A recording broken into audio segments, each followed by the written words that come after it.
Pour éviter la désinformation, quelques petits conseils. Vérifiez la source, regardez qui a écrit l'info que vous lisez, et est-ce que la personne ou cet organisme est digne de confiance. Et vous pouvez aussi aller sur le Décodex, Hoaxbuster, Check News, Les Observateurs, Vrai ou Fake. Ce sont tous des sites qui recensent les fake news, les rumeurs. Comparez, variez les sources, regardez ce que les autres médias disent sur un sujet. Si aucun journal, aucune chaîne de télé, aucune radio n'a parlé d'une info, eh bien c'est probablement qu'elle est fausse.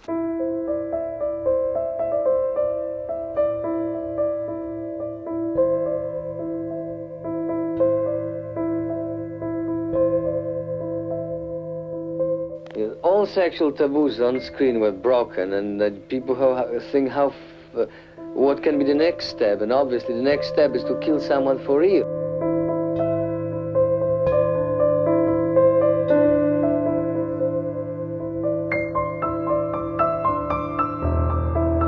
Un snuff movie ou snuff film, tout snuff signifiant assassiné en argot anglais, est une vidéo authentique de torture et de meurtre d'enfants ou d'adultes.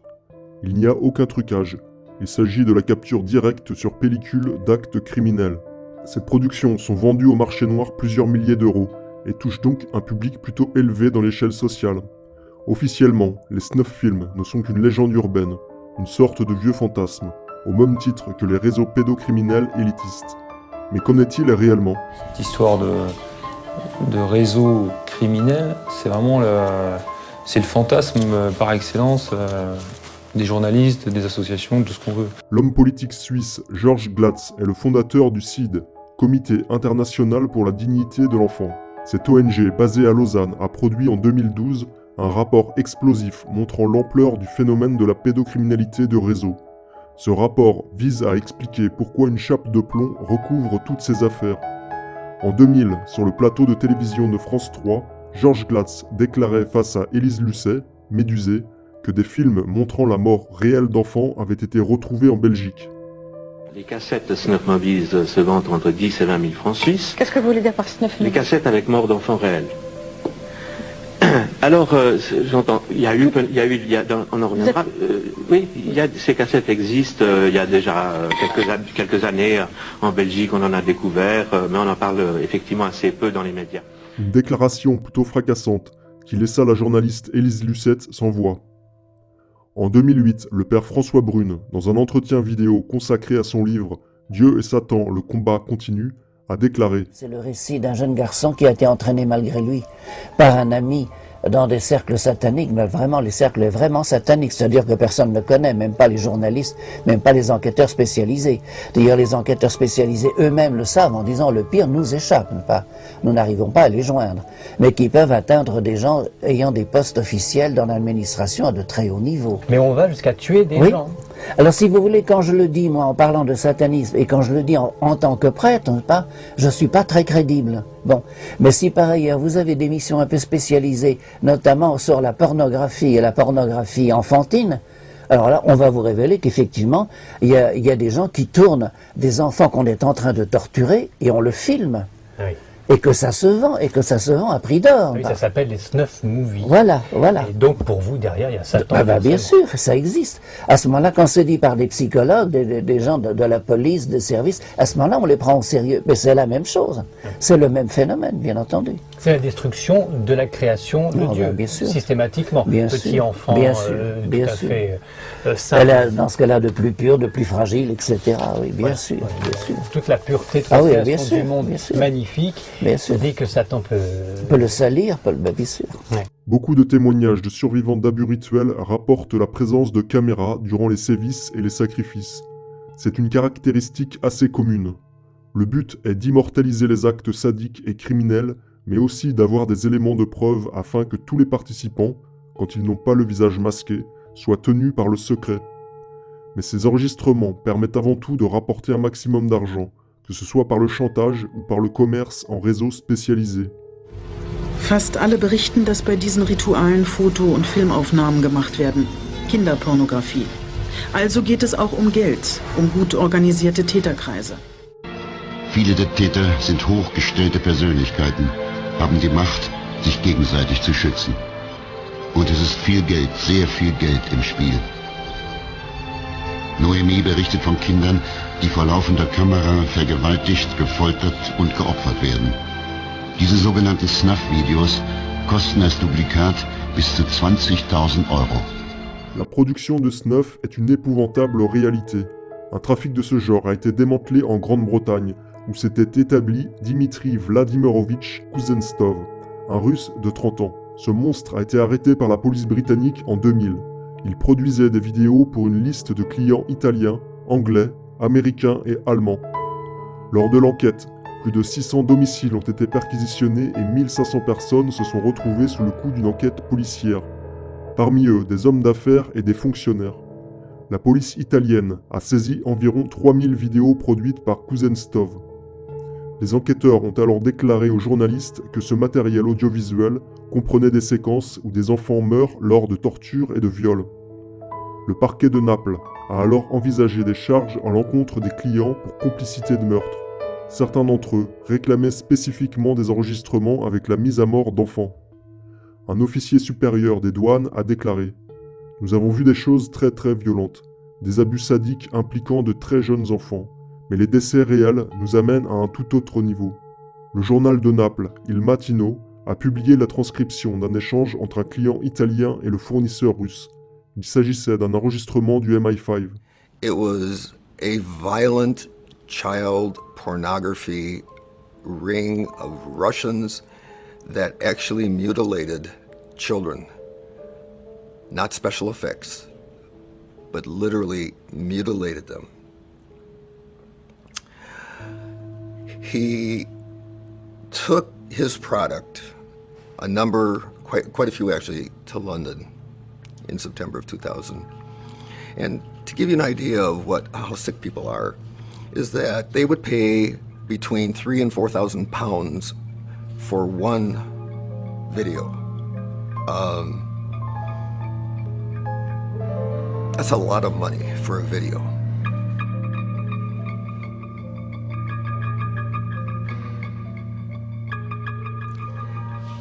Here is Dimitri talking to one of his buyers in his London hotel room. Quote, this is from the Italian. Promise me you're not ripping me off. Dimitri, tell me the truth. Dimitri says, quote, relax, I can assure you that this one really dies. The Italian man responded, you know, the last time I paid you, I didn't get what I wanted. It was really crap. I don't care what it looked like. Dimitri says, quote, what do you want? And the Italian said, you know, I want to see the fucker die. Dimitri says, that's why I'm here. This is an M5 wiretap. Le prix d'une seule vidéo variait de 340 à 6 000 €. Le tarif était fixé en fonction du type de contenu. Les films avec de jeunes enfants nus étaient nommés Snipe Video, la catégorie la plus épouvantable dans laquelle les enfants sont violés et torturés à mort, avec comme nom de code nécro-pédo. En 1997, s'est ouvert le « procès de Draguignan ». Pour la première fois en France, la loi contre le tourisme sexuel pouvait s'appliquer et les investigations permirent de mettre à jour un vaste réseau de pédophiles organisés, autant en France qu'à l'étranger. Durant ce procès, il y a eu la diffusion de snuff films qui avaient été saisis par la police. La projection sera stoppée au bout de 20 minutes et le procureur Étienne Sechaldi a ensuite déclaré devant les caméras de Canal+, la vision d'enfants torturés à mort et tout cela à des fins mercantiles est proprement insoutenable.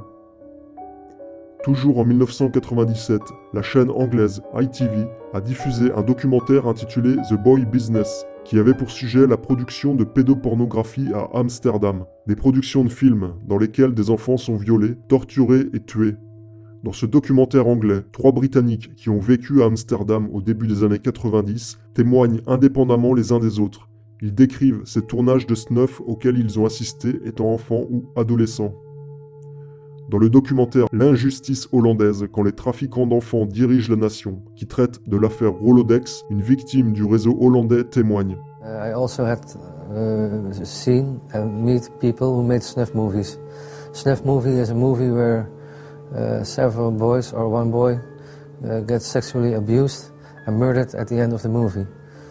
They asked me to play in one of these movies for a lot of money, and I refused because I knew from other boys that it can be very bad for you because you don't survive. Le rapport du CID de 2012 mentionné plus haut confirme l'existence des snuff films par le biais de Michel Thirion, un détective privé qui était chargé d'enquêter sur la disparition de Julie Lejeune et Mélissa Russo dans l'affaire Dutroux. Ces enquêtes l'ont mené vers une filière de snuff aux Pays-Bas, le même réseau que celui mentionné par les témoins du documentaire The Boy Business. Il a raconté à Jean-Nicolas et Frédéric Lavachéry sa rencontre avec un Anglais propriétaire d'une péniche à Amsterdam. L'Anglais me propose alors ce qu'il a de meilleur, la mise à mort d'enfants. Il s'agit d'embarquer à plusieurs sur sa péniche, de prendre la mer et de se satisfaire sexuellement avec un gosse avant que ce dernier ne soit jeté à l'eau, m'explique l'Anglais.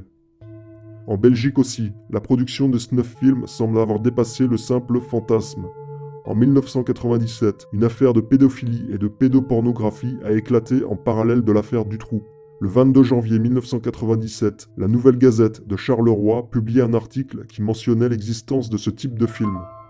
C'est chez Michel, et chez lui seul, tiennent à souligner les enquêteurs, que les gendarmes vont faire l'horrible découverte. Ils ont en effet saisi une petite dizaine de snuff movies, des cassettes vidéo qui mettent en scène l'horreur absolue.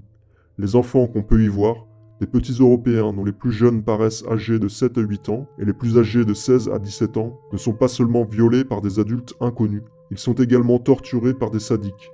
Pudiquement, les enquêteurs évoquent des scènes dites sadomaso-hard. Et, comble de l'immonde, ces scènes infernales s'achèvent par la mise à mort, réelle ou simulée, des petites victimes. On ignore si ces enfants sont vraiment morts, reconnaissent les enquêteurs. Il faudrait, pour en être sûr, retrouver leurs cadavres. Mais s'il s'agit de mise en scène, elles sont d'un réalisme absolu. Selon les enquêteurs, on se doutait que pareilles horreurs circulaient même chez nous. Toutefois, on n'avait jamais saisi le snuff movie dans notre pays. J'avais vu une cassette de ce genre, saisie en France, raconte un enquêteur. On y voyait un pédophile étranglant un enfant. Mais ce que j'ai vu ici dépasse tout ce que l'on peut imaginer.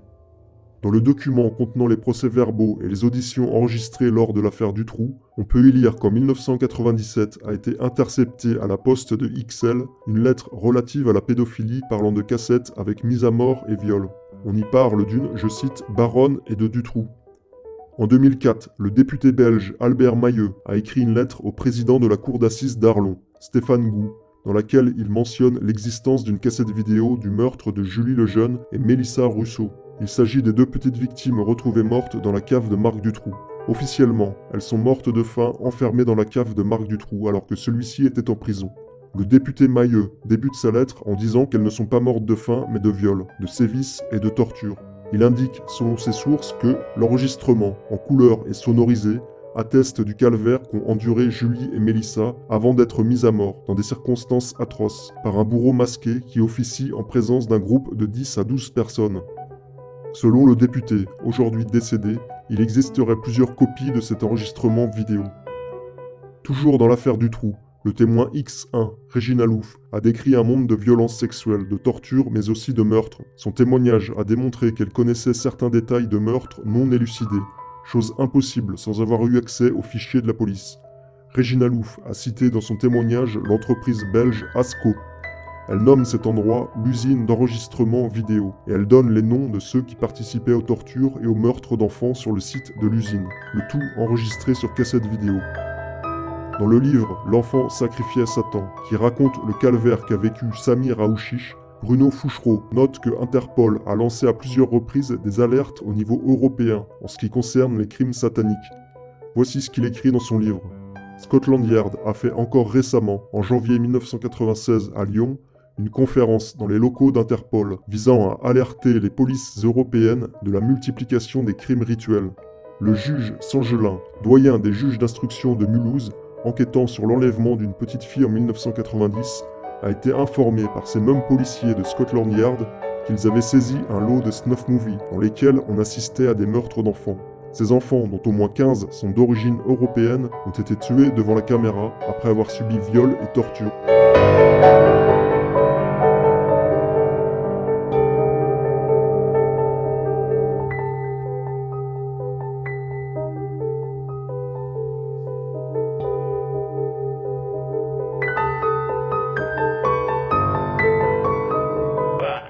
right here in the diary if you want me to read a little.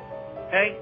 Now, understand that I didn't know that the thing was Bohemian Grove back then, nor did the kid when he was writing it. All he knew was he was taken to this place. Let me just read it. It'll take 3 minutes. Is that okay? Yeah, go ahead. I went in January. Now, this is Benassi, a kid named Paul Benassi writing this, and this is directly word for word from his diary. I went in January of '84 on every trip. I was paid by men King knew for sex.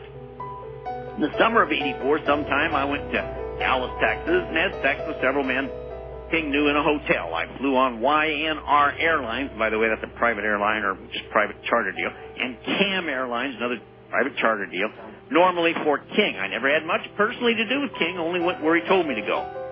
In or on July 26th, I went to Sacramento, California. King flew me out on a private plane from Epley Airfield in Omaha to Denver, where we picked up Nicholas, a boy who was about 12 or 13. Then we flew to Vegas, to a desert strip, and drove into Las Vegas into some ranch and got something. Then flew on to Sacramento. We were picked up by a white limo and taken to a hotel.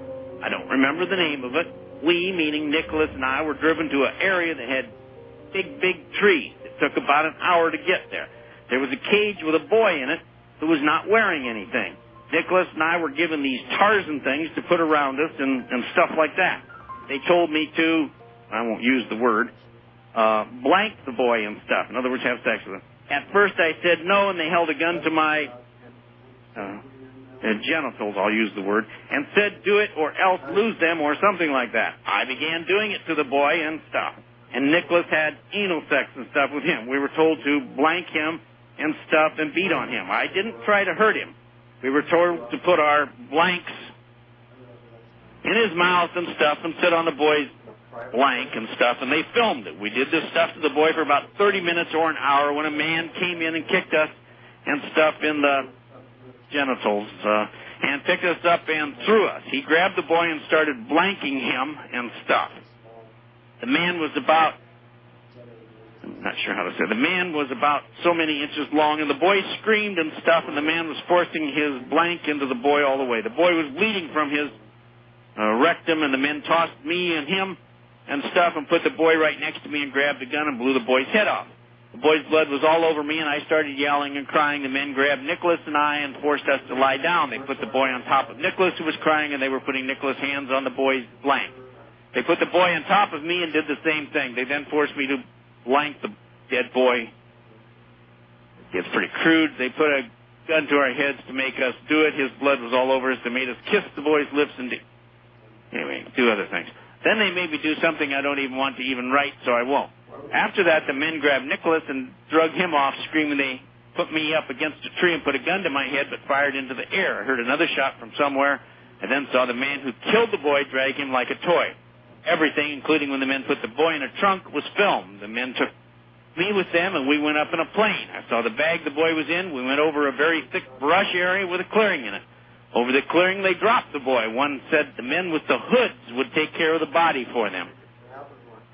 I didn't see Nicholas until that night at the hotel. He and I hugged and held each other for a long while. About 2 hours later, the men or Larry King came in and told us to go take a shower since we had only been hosed off at some guy's house. We took a shower together and then were told to put on the Tarzan things. After we were cleaned up and dressed in these things, we were told to put on shorts, socks, and a shirt and shoes and driven to a house where the men were at with some others. They had the film and they played it. As the men watched, they passed Nicholas and I around as if we were toys, and